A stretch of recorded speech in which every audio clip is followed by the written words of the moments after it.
ای بنده در این جهان چرا بیخبری؟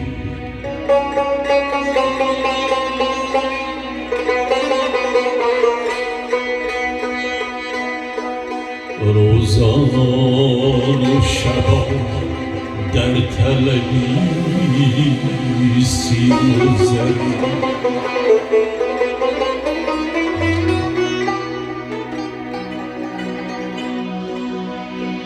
دستمایه تو از این جهان یک کفن است،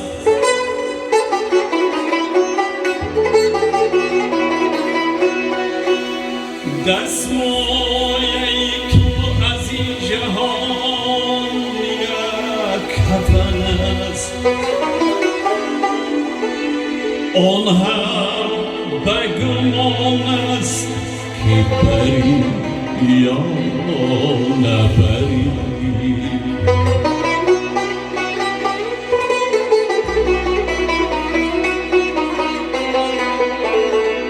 آن هم به گمان است که بری یا نبری.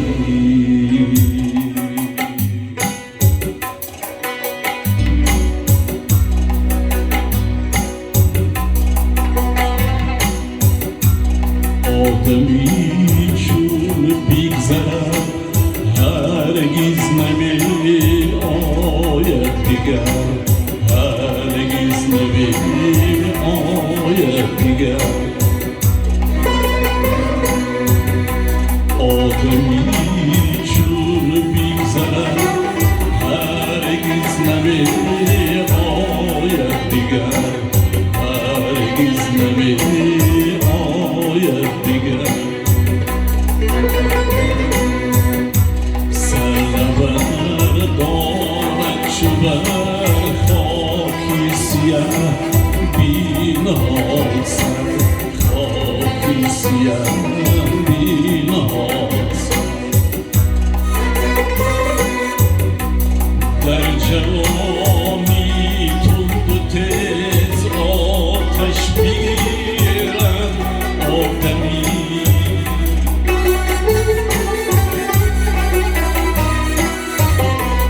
در جوانی تند و تیز آتش بگیرد آدمی.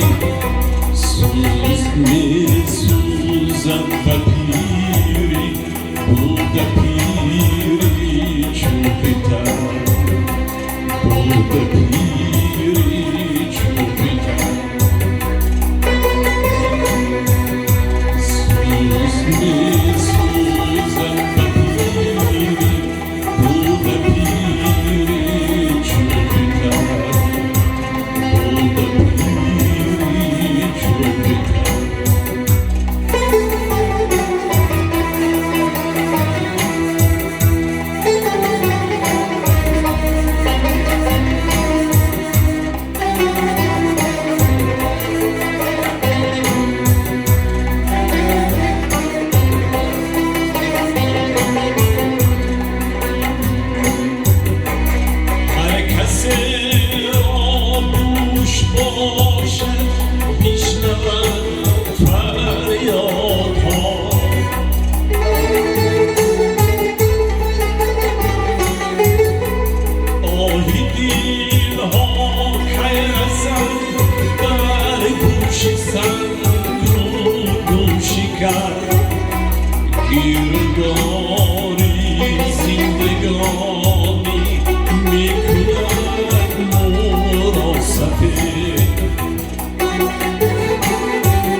عمر آدم نیست آب پس نمی‌آید دیگر